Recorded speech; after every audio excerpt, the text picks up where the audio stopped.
오늘 우리가 읽을 하나님의 말씀은 빌립보서 3장 7절에서 14절까지 말씀입니다. 빌립보서 3장 7절에서 14절 함께 읽도록 하겠습니다.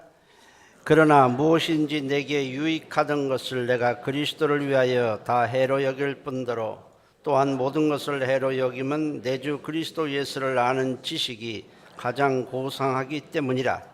내가 그를 위하여 모든 것을 잃어버리고 배설물로 여김은 그리스도를 얻고 그 안에서 발견되려 함이니 내가 가진 의는 율법에서 난 것이 아니요 오직 그리스도를 믿음으로 말미암은 것이니 곧 믿음으로 하나님께로부터 난 의라.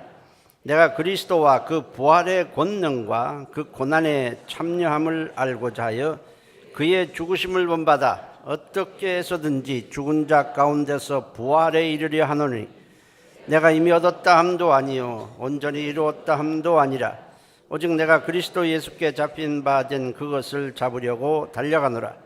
형제들아, 나는 아직 내가 잡은 줄로 여기지 아니하고 오직 한 일 즉 뒤에 있는 것은 잊어버리고 앞에 있는 것을 잡으려고 둯대를 향하여 그리스도 예수 안에서 하나님이 위에서 부르신 부름의 상을 위하여 달려가노라. 아멘. 기도합니다. 주님이 죽음을 이기시고 부활하셨고 부활하신 주님은 성령님을 통해서 지금 이 자리에 이 장소에 이 예배 시간에 함께 하십니다. 오늘 주님의 부활이 우리에게 믿음이 되고 기쁨이 되고 소망이 되고 힘이 되게 도와주시옵소서. 예수님의 이름으로 기도했습니다. 아멘.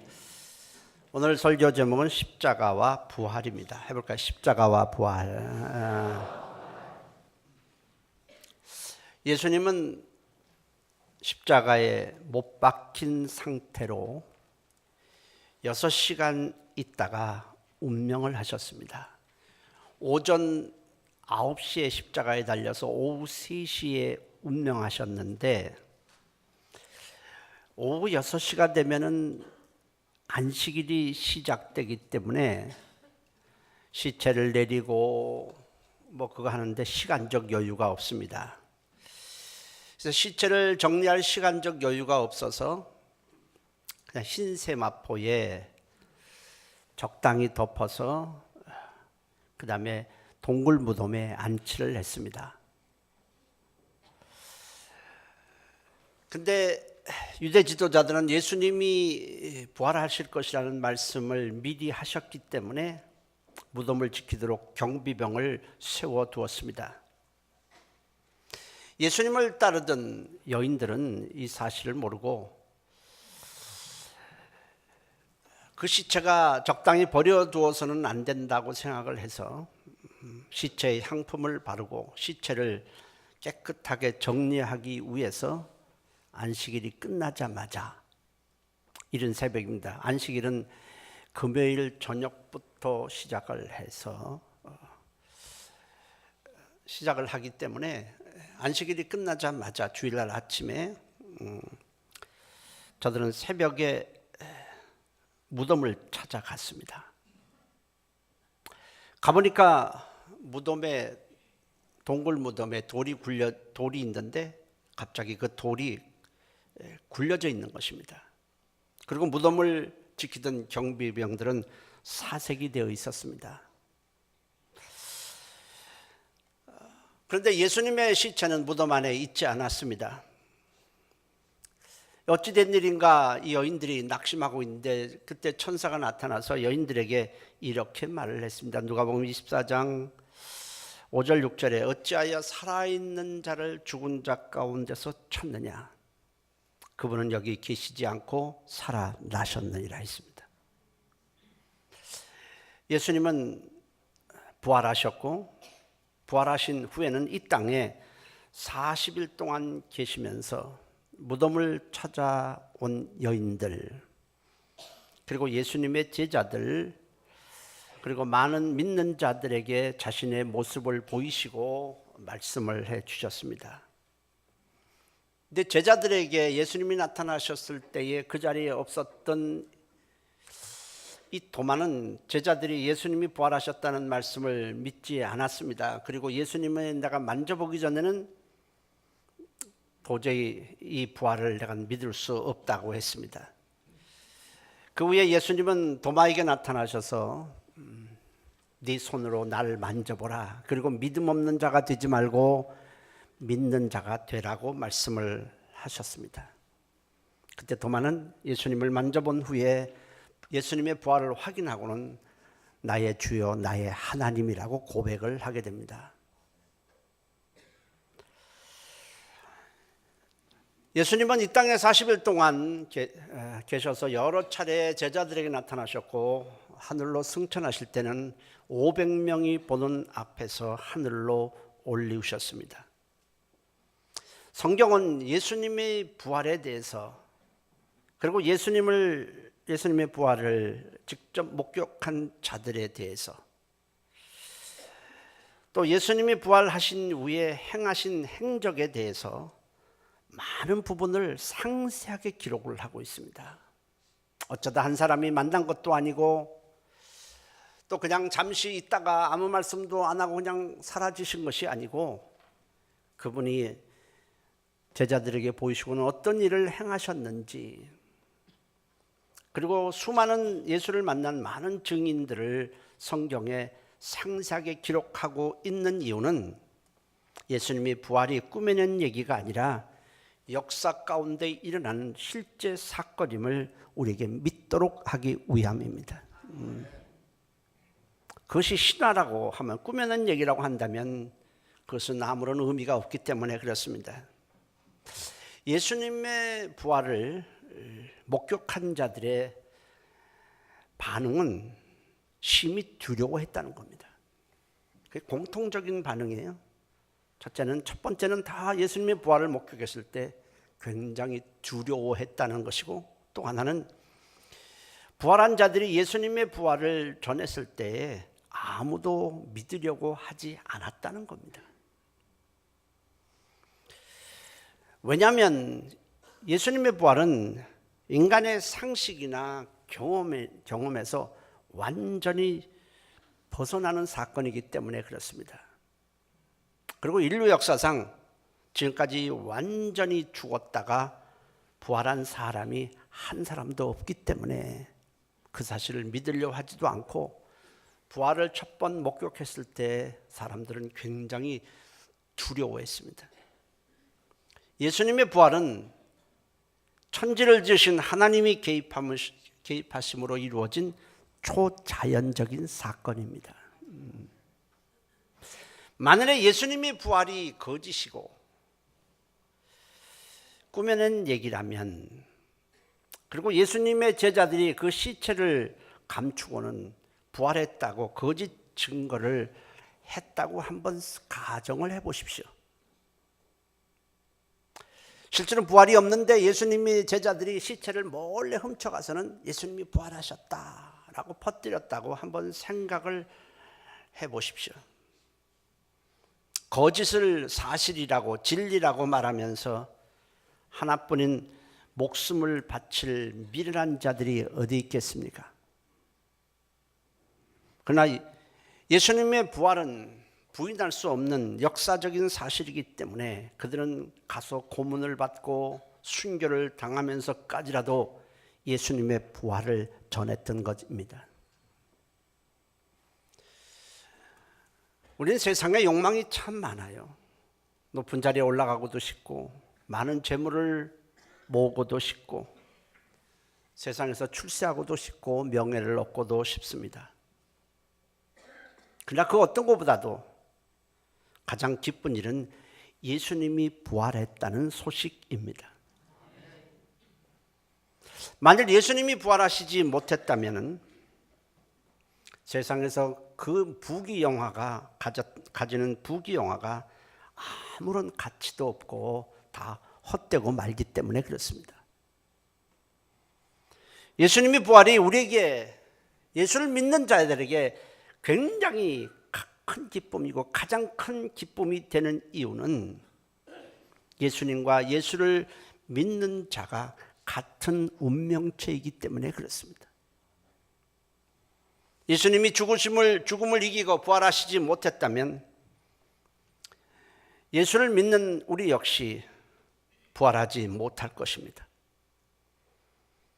그러나 예수님이 부활하셨기 때문에 예수님을 믿는 우리 또한 부활하게 되는 것입니다.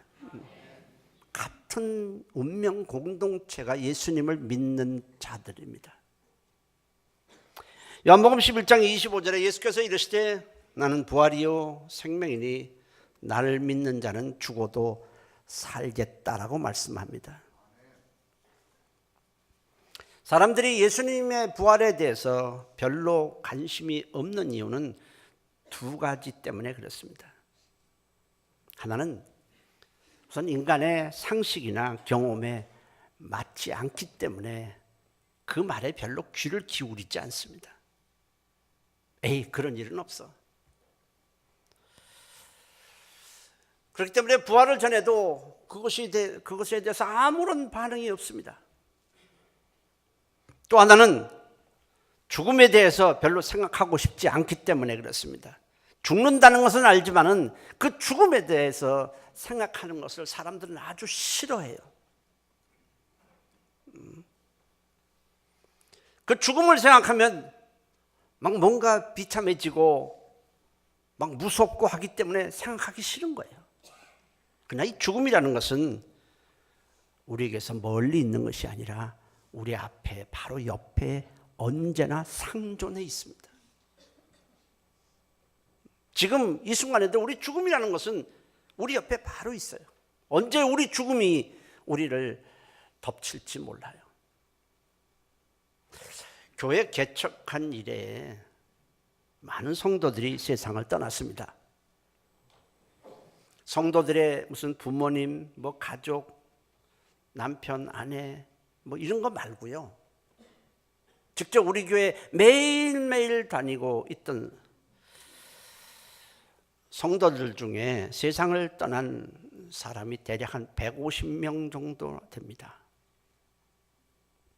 참 그들이 많이 생각날 때가 많아요. 더군다나 열심히 신앙생활하고 제게 힘이 되었던 사람은 1년에도 여러 차례 생각이 나고 우리 사모하고 얘기할 때가 참 많아요. 아, 그 사람이 있었으면 참 좋겠다. 저에게 굉장히 힘이 되고 목회에 많은 도움을 주고 힘이 되었던 그 사람들은 이 세상을 떠났지만 많이 생각이 납니다. 한 150명 정도가 우리 교회 열심히 다니다가 매주일 다니다가 세상을 떠났는데 올해도 벌써 3개월이 안 됐어요. 그런데 벌써 우리 교회 늘 다니던 성도 중에 5명이 세상을 떠났습니다. 뭐 예측이 가능한 상태에 떠나신 분들도 있어요.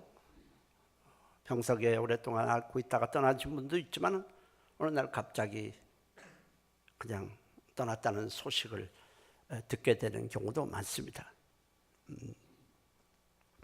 우리도 내일 떠날 수 있고 오늘도 떠날 수 있어요. 이게 죽음이라는 거예요. 반드시 우리에게 닥치고 피할 수 없는 것이 죽음입니다. 그러므로 우리는 이 부활에 대해서 절대로 무관심하면 안 됩니다. 죽는다는 것을 알고는 있지만 이 부활에 대해서 내가 모른다면 우리의 미래는 전혀 없습니다. 아무것도 없습니다. 멸망 하나만 있습니다. 그러므로 우리는 부활에 대해서 관심을 가져야 되고 예수님의 부활이 나의 부활로 이어져야 하는 것입니다. 우리의 믿음은 전적으로 예수님의 부활에 맞춰져 있습니다. 만일 부활이 없다면 예수님 자신도 살아나지 못하셨을 것이고 우리 또한 부활하지 못할 것이고 우리가 지금 이렇게 예배드리고 우리가 주님을 믿는 이 믿음도 전부 헛되고 부활을 전하고 있고 부활을 증거하는 우리는 거짓말쟁이고 사기꾼일 뿐입니다. 고린도서 15장 13절에 15절에 만일 죽은 자의 부활이 없다면 그리스도도 다시 살아나지 못하였으리라. 그리스도께서 만일 다시 살아나지 못하셨으면 우리가 전하는 것도 헛것이요, 우리의 믿음도 헛것이며 우리가 하나님의 거짓 증인으로 발견되리니 우리가 하나님이 그리스도를 다시 살리셨다고 증언하고 있습니다. 만일 부활이 없다면, 예수님이 부활하지 않았다면 성경책은 불살라버려야 합니다. 그리고 기독교는 반드시 없어져야 합니다. 이 땅에 존재할 이유가 없습니다. 왜냐하면 성경은 부활을 얘기하고 있고 기독교는 부활에 맞춰져 있기 때문에 그렇습니다. 예수님이 부활하시지 않았고 그분이 지금도 살아계시지 않는다면 우리가 주님의 이름으로 기도하는 모든 것, 주님을 위해서 봉사하는 모든 것은 아무런 의미도 없고 가치도 없습니다. 인도의 선교사 선다 싱이라는 사람이 영국을 방문했을 때 한 대학 교수가 질문을 했습니다. 당신이 오랫동안 그렇게 믿던 힌두교를 버리고 예수를 믿게 된 동기가 무엇입니까? 그러자 선다 싱이 이렇게 말했습니다. 예수님이 부활하셨습니다. 그리고 부활하신 주님은 지금도 살아계시고 나와 함께하고 계시기 때문입니다. 간단하게 대답한 거예요. 그분이 부활하셨고 내가 부활하신 예수님을 만났고 그분이 나와 함께 하시긴데 어떻게 해서 내가 예수님을 믿지 않을 수 있느냐는 겁니다. 부활은 역사적인 사건이고 그 부활의 위에 세워진 것이 바로 기독교입니다. 부활이 없다면 기독교는 존재할 수가 없습니다. 아담이 하나님을 떠난 대역죄를 범한 후에 인간에겐 죽음이 찾아왔습니다. 아담 이후에 인류 최대의 적은 죽음입니다. 모든 인간은 죽음의 종으로 살아가고 있습니다. 죽음은 공포의 대상이고 인간을 짓밟는 최대의 폭군입니다. 어떤 사람도, 어떤 영웅 호걸도 죽음 앞에서는 무릎을 꿇게 됩니다. 죽음은 사람을 초라하게 만들고 사람들은 죽음 앞에서 벌벌 떨고 살아갑니다. 성경은 이러한 인간의 모습을 가리켜서 이렇게 말했습니다. 히브리서 2장 15절에 죽기를 무수함으로 일생에 매여 종노릇하는 자들이라고 말했습니다. 여러분, 인간이 대단한 것 같습니까? 뭐 큰 건축물을 짓고 높은 자리에 올라가고 하면은 대단한 것처럼 보입니까? 성경은 모든 인간의 상태를 이렇게 설명을 해요. 죽기를 무수함으로 일생에 매여 죽음의 종노릇하는 자들이라, 이렇게 한마디로 정의를 내립니다. 이게 인간의 실상이에요. 아무것도 아니에요.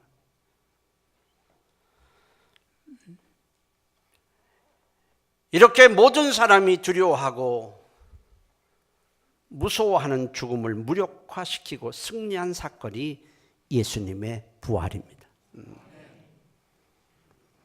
예수님은 죽음으로부터 승리하셨고 죽음을 이기셨고 죽음을 비웃고 계십니다. 고린전서 15장 55절에 사망한 너희 이기는 것이 어디 있느냐, 사망한 너희 쏘는 것이 어디 있느냐 했습니다.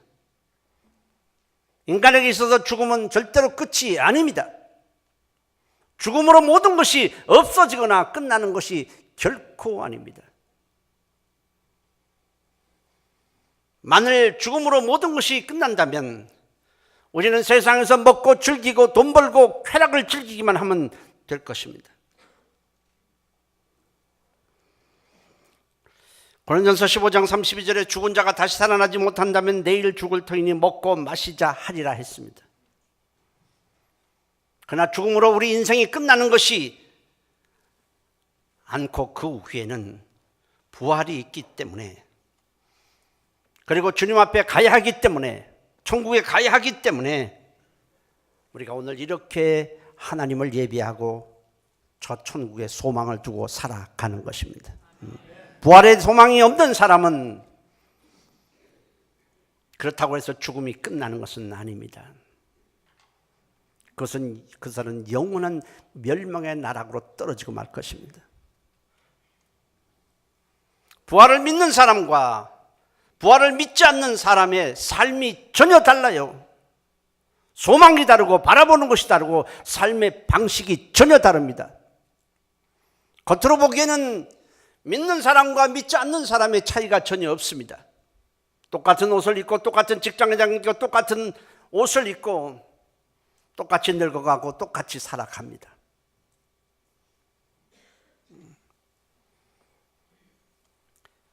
그러나 부활을 믿는 사람 바라보는 것이 다르고 소망이 다르고 오늘의 삶이 다른 것입니다.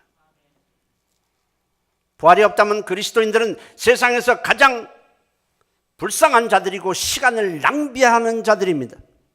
부활이 없는데 왜 여기 나와서 이 주일날 왜 놀러 가지 않고 여기 와서 예배를 드려야 합니까? 부활이 없는데 왜 주님 앞에 헌신해야 합니까? 왜 주님을 위해서 봉사해야 됩니까? 다 쓸데없는 짓입니다.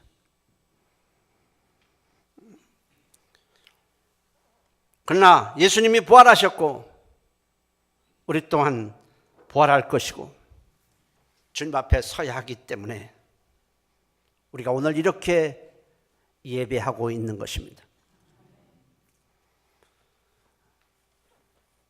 예수님을 믿음으로 부활의 약속을 받은 우리는 세상에서 불쌍한 자들이 아니고 세상에서 놀고 즐기고 이 시간에도 주일날 와서 예배 드리지 않고 자기 멋대로 사는 사람들을 볼 때는 우리가 불쌍하고 하고 싶은 대로 못하는 것 같지만 실제로 우리는 부활이 약속되어 있기 때문에 우리는 세상에서 가장 행복한 자고 가장 성공한 자들이고 그리고 우리는 승리자들입니다.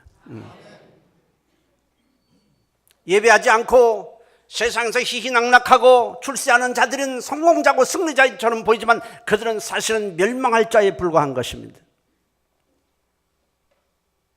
부활은 자연현상이 결코 아닙니다. 식물이 나고 식물이 싹이 나고 자랍니다. 어느 때가 되면 그 식물이 시들어집니다.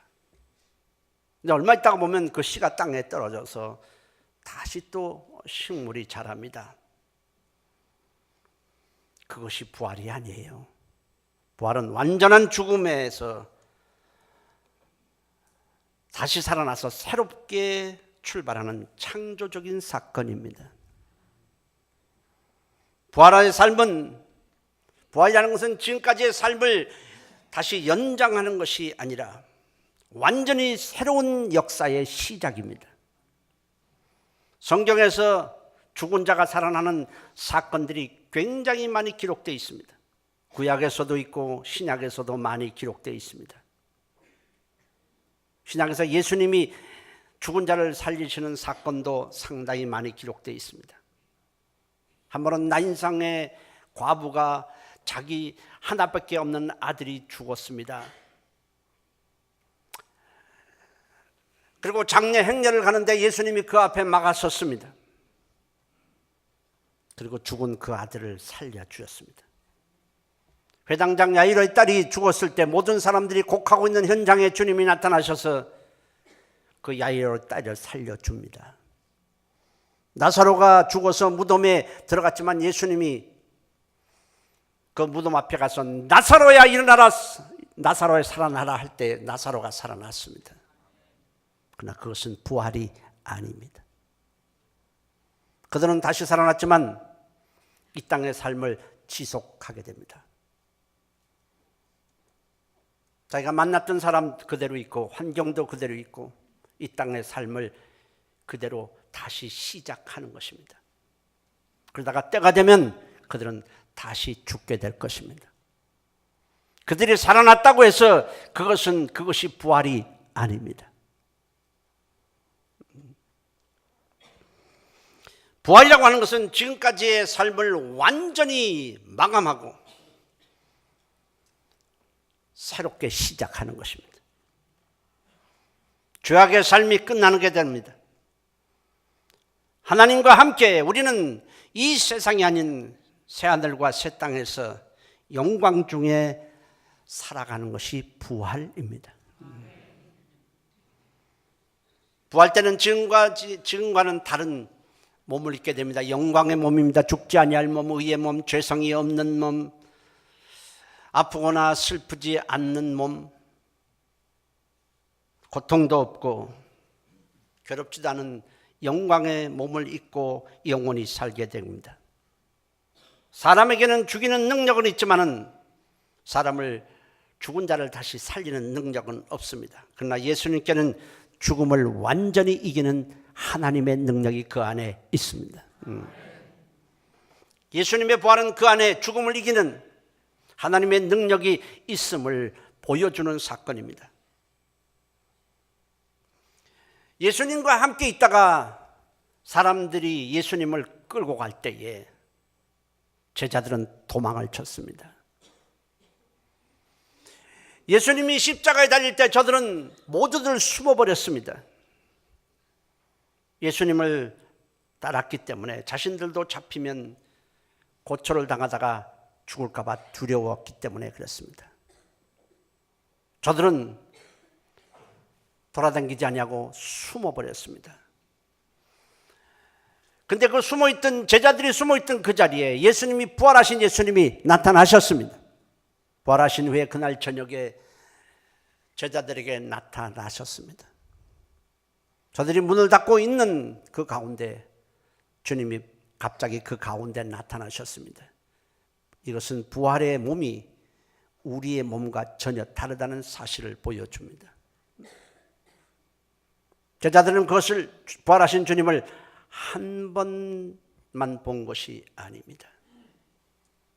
한 번 봤고, 두 번 봤고, 세 번 봤고, 여러 차례 부활하신 주님을 만났고 주님과 대화를 했고 주님의 말씀을 들었습니다.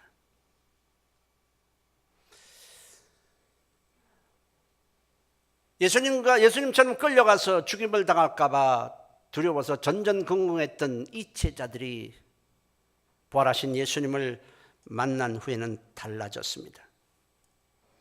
예수님을 못 박았던 자들을 향해서 담대하게 나가서 외쳤습니다. 방에 숨어 있지 않았습니다. 너희가 십자가에 못 박은 예수를 하나님이 다시 살리셨고 그 예수를 우리의 주와 그리스도가 되게 하셨느니라.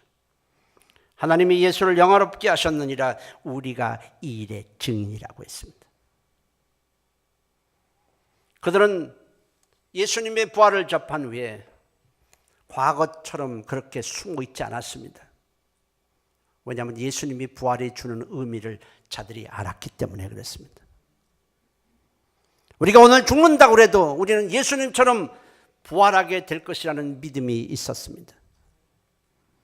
예수님이 십자가에서 달리신 이유가 자신들의 죄를 정결케 하기 위함이요.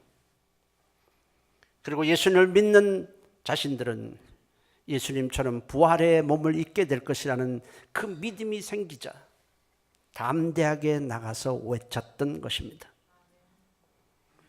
근데 우리가 예수님의 부활에 대해서 예수님의 부활이 십자가를 통한 부활임을 결단코 잊어서는 안 됩니다.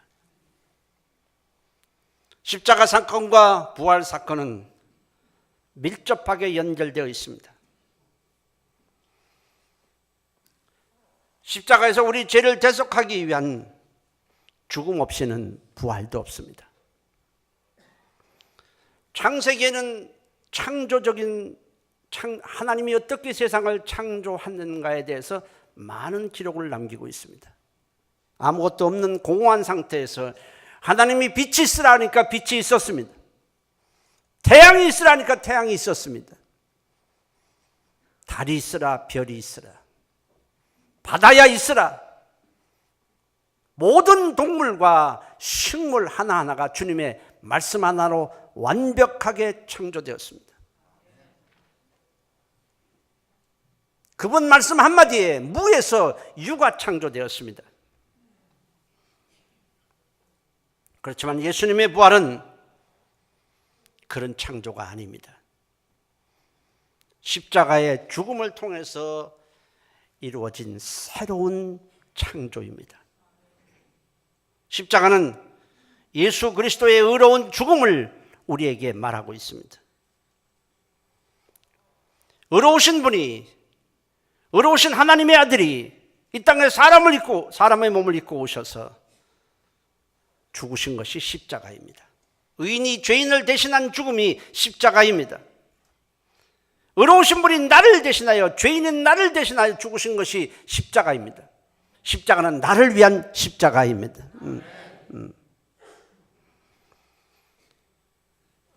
우리에 대한 하나님의 사랑이 얼마나 큰가를 보여주는 것이 바로 십자가입니다. 우리는 하나님의 사랑이 얼마나 큰지에 대해서 우리는 전혀 알 방법이 없습니다. 하나님이 보이시지도 않고 하나님의 사랑이 어느 정도인지를 우리는 가늠할 수도 없고 경험할 수도 없습니다.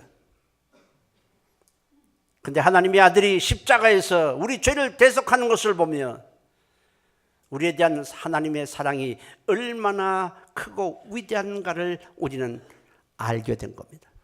로마서 5장 8절에 우리가 죄인 되었을 때에 그리스도께서 우리를 위해서 죽으심으로 하나님께서 우리에 대한 자기의 사랑을 확실히 증명해 보이셨다고 말씀합니다. 예수님의 죽으심은 어쩔 수 없는 죽음이 아니라 자발적인 선택적인 죽음이었습니다. 그래야만 우리의 죄가 속죄되고 하나님의 심판에서 벗어날 수 있기 때문이었습니다. 죄인을 대신하여 의인이 죽으신 것, 십자가입니다. 십자가는 우리를 구원하신 하나님의 지혜요, 하나님의 능력이요, 하나님의 사랑입니다. 그 때문에 우리가 죄에서 벗어나고 구원에 이를 수 있게 된 것입니다. 사도 바울은 이 엄청난 사실을 알고 이 엄청난 지식을 접하고 나서는 가슴이 뛰었습니다. 주체할 수가 없었습니다. 이 엄청난 사실 앞에 무릎을 꿇었습니다. 사도 바울이라는 사람, 당시에 굉장히 높은 지위에 있었던 사람입니다. 사람들로부터 존경을 받았고 나름대로 자기는 성공했으며 자기는 일생을 이렇게 모든 사람이 부러워하는 위치에 있다고 자부해 왔습니다. 인생을 잘 살았다고, 떳떳하게 살았다고 자부해 왔습니다. 그러던 어느 날 이 예수님의 십자가의 죽으심과 부활하신 이 엄청난 사건을 접했습니다. 그는 가슴을 주체할 수가 없었습니다. 이 사실 앞에 그는 모든 것을 내려놨어요. 세상에서 자랑하던 것, 뽐내던 것, 귀하게 여기던 모든 것들을 다 내려놨습니다. 그리고 십자가만 붙들기로 작정을 했습니다. 십자가를 통한 지식이 너무나 위대했기 때문이고 자기를 구원하는 십자가였고 자기를 인생을 새롭게 하는 십자가라는 사실을 알았기 때문에 그렇습니다. 그래서 고린전서 2장 2절에는 예수 그리스도와 그가 십자가에 못 박힌 것 외에는 아무것도 알지 않기로 작정하였음이라고 했습니다. 그는 십자가를 더 깊이 알고 싶었습니다.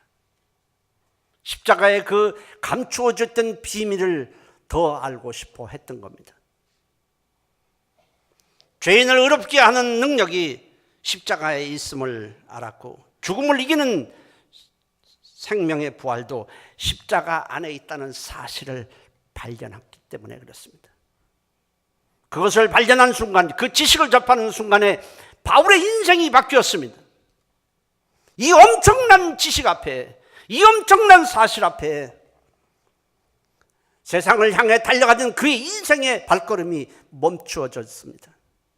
그리고 그의 발걸음을 부활하신 예수님을 향하여 달려나가기 시작한 겁니다. 오늘도 수많은 사람들이 이 예수님의 십자가와 이 부활 사건을 접하는 순간에 그 인생이 바뀌어지고 있습니다. 저 또한 마찬가지고요. 그리스도의 십자가의 대속과 무관한 자들, 그리스도께서 십자가에서 자기 죄를 대속했다는 사실을 믿지 않는 자들에게는 부활의 영광은 절대로 없습니다. 십자가를 통하지 아니하고는 부활도 없는 겁니다. 그러나 십자가에서 나의 죄를 대속했다는 사실을 믿을 때에 우리는 모든 죄가 사함을 받고 죄로부터 벗어났기 때문에 사망은 절대로 우리를 쓰러뜨릴 수 없습니다. 죄값은 사망인데 죄가 청산되었기 때문에 사망도 우리를 절대로 쓰러뜨릴 수가 없는 겁니다. 고린도전서 15장 55절로 56절에 사망한 너의 승리가 어디 있느냐? 사망한 네가 쏘는 것이 어디 있느냐? 사망이 쏘는 것은 죄라고 말했습니다. 사망이란 화살은 죄를 지은 자를 향해서 날아가고 죄를 지은 자를 갖다가 쓰러뜨립니다. 파멸시켜버립니다. 그러나 속죄받은 자에게는 사망의 화살이 절대로 날아오지 못합니다. 예수 그리스도의 십자가의 대속이 우리를 죄와 사망에서 해방시킨 것입니다. 로마서 8장 2절에 그리스도 예수 안에 있는 자에게는 생명의 성령의 법이 죄와 사망의 법에서 우리를 해방하였다고 말하고 있습니다. 그리스도인은 예수님의 부활을 믿음으로 죽음을 이긴 자들이요 부활을 보장받은 자들입니다. 빌립보서 3장 21절에 우리의 낮은 몸을 예수 그리스도의 영광의 몸의 형태와 같이 변하게 하시라고 말했습니다. 예수님이 이 땅에서 40일 동안 계시면서 부활의 몸을 자세하게 제자들에게 보여주었습니다. 그 몸은 공간을 초월하는 몸이었습니다. 지금처럼 모든 것에 제약을 받는 몸이 아니었습니다.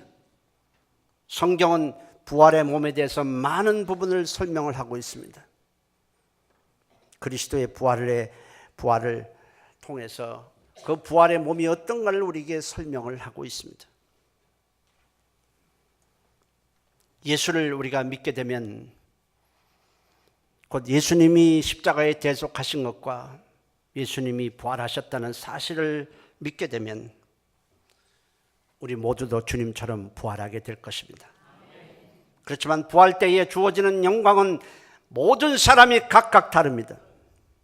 우리가 이 땅에 똑같이 태어나서 이 땅에 살지만은 각 사람에게 주어지는 영광이 다 다르듯이 부활 때도 마찬가지입니다. 지금 이렇게 여러분들이 앉아 있지만은 우리가 이 세상에서의 누리는 영광은 다 다를 것입니다. 부활의 때도 그 몸은 죽지 않는 몸이고 의의 몸이고 영광의 몸이고 천국에서 영원히 사는 몸이지만은 주어질 영광은 다 다릅니다. 사도 바울의 믿음은 전적으로 부활에 대한 믿음이었습니다. 그래서 빌립보서 3장 11절에 어떻게 해서든지 죽은 자 가운데서 부활에 이르려 한다고 말했습니다. 그리고 바울은 부활의 표대를 바라보며 훗날 하나님 앞에 섰을 때 하나님이 주실 상급을 바라보며 힘을 다하고 달려갔습니다. 빌립보서 3장 14절에 표대를 향하여 부활의 표대를 향하여 그리스도 예수 안에서 하나님이 위에서 부르신 부름의 상을 위하여 달려간다고 말했습니다. 여러분, 주님을 위해서 애쓰고 수고하는 자들이 있는가 하면 그렇지 않은 자들도 있습니다. 오히려 주님을 위해서 그렇게 애쓰고 수고하는 자들을 비웃는 자들도 있습니다. 믿지 않는 자들의 입장에서 보면 더군다나 믿는 자들이 세상 즐거움을 좀 내려놓고 주님께 헌신하는 것이 미련하게 보입니다. 그러나 과연 누가 미련한 자고 누가 지혜로운 자입니까? 어떤 사람이겠습니까? 바울도 예수님을 믿지 아니하고 세상을 위해서 열심히 달려가던 사람인데 그 예수를 아는 엄청난 지식 앞에 그의 인생이 바뀐 겁니다. 그리고 내주에는 주님을 증거하다가 순교를 했습니다. 예수 믿지 않고 순교도 안 하고 주님을 위해서 아무것도 드리지 않는 사람이 지혜로운 사람입니까? 아니면 바울 같은 사람이 지혜로운 사람입니까? 어떤 사람이 인생을 값지게 사는 겁니까? 지금까지 인류의 역사라고 하는 것은 죽음에 정복당하는 역사였습니다. 그러나 예수님께서 죽음을 정복하고 부활하심으로 말미암아 우리에게 새로운 산 소망을 주셨습니다. 지금까지 가져보지 못했던 새로운 소망을 주시고 영원한 나라를 유업으로 주시고 그곳에서 영원히 우리를 살도록 해 주시는 겁니다. 베드로전서 1장 3절 4절에 예수 그리스도를 죽은 자 가운데서 부활하게 하심으로 말미암아 우리를 거듭나게 하사 산 소망이 있게 하시며 이 세상과 같은 썩은 세상이 아니라 썩지 않고 더럽지 않고 쇠하지 아니하는 유업을 있게 하시라니 곧 너희를 위하여 하늘에 간직하신 것이라고 했습니다. 인간은 지금까지 죽음의 장벽을 넘어본 적이 없습니다. 우리는 죽음 앞에 전부 무릎을 꿇었습니다. 그렇지만 예수님은 우리를 속죄하기 위해서 우리의 죄값을 치르기 위해서 잠시 십자가에 달리셨지만은 죽음을 이기고 다시 살아나시고 부활하셨습니다. 그리스도인은 예수님의 십자가의 대속으로 말미암아 죄에서 해방된 자들이요 예수님의 부활하심으로 말미암아 죽음을 이긴 자들입니다. 우리는 진정 승리자들입니다. 부활하신 주님은 지금 성령님을 통해서 영원토록 우리와 함께 계십니다. 우리 일생을 홀로 고와 짐 내버려 두지 않냐고 우리 인생을 우리와 함께 하십니다. 이 자리에도 함께 하십니다. 주님의 부활하심이 우리의 믿음이 되고 소망이 되고 기쁨이 되고 힘이 되시기를 예수의 이름으로 축원합니다. 기도합니다. 고맙습니다. 우리에게 부활의 믿음을 주심을 감사하고 부활의 믿음 없이 살아가는 이 죽음 앞에 종로로 타는 수많은 사람들과는 달리 부활의 소망을 주었으니 이제 주님 영광을 위해서 살아가게 하시고 이 부활의 기쁜 소식을 증거하며 살아가게 도와주세요. 다 같이 한 목소리로 통성으로 기도합니다. 살아계신 하나님 고맙습니다. 주님의 부활 때문에 오늘 우리 세상에서 절망하지 않습니다. 우리가 세상에서 숱한 어려움을 당하지만은 우리는 세상에 낙심하고 좌절하지 않는 이유는 부활의 소망이 있기 때문입니다. 우리가 세상에서 쾌락을 즐기고 우리의 욕망을 따라 살지 않는 것도 부활의 소망이 있기 때문에 그렇습니다. 살아계신 하나님, 내가 소망이 무엇인지, 내가 바라보는 무엇이 무엇인지를 다시 한번 바라보게 하시고 돌아보게 하시고 우리의 믿음이 있는가를 점검하게 도와주시옵소서. 부활 때문에 우리가 오늘도 승리하며 내일도 승리하며 부활 때문에 우리가 주님께 소망을 가지고 헌신하며 주님의 영광을 위해서 살아가게 도와주시옵소서. 예수님의 이름으로 기도했습니다. 살아계신 하나님, 우리가 과연 오늘 죽어도 우리는 부활에 대한 믿음이 있는가 돌아보게 하여 주옵소서. 부활의 소망이 있는가를 점검하게 도와주옵소서. 부활이 없다면 우리가 이렇게 나와서 예배드리는 이 모든 것은 하나도 쓸모가 없습니다. 부활에 대한 믿음이 없다면 저들의 미래는 없습니다. 그러나 우리에게 부활의 산 소망을 주시고 부활이 있기에 우리는 이 땅에서도 절망하지 않습니다. 누가 뭐래도 이 부활의 소식을 우리가 전하는 겁니다. 부활 때문에 우리가 낙심하지 않습니다. 살아계신 하나님, 이 부활의 믿음을 굳게 잡고 죽음이 와도 두려워하지 아니하고 저 하늘에 소망을 두고 살아가게 도와주시옵소서. 예수님의 이름으로 기도했습니다. 아멘.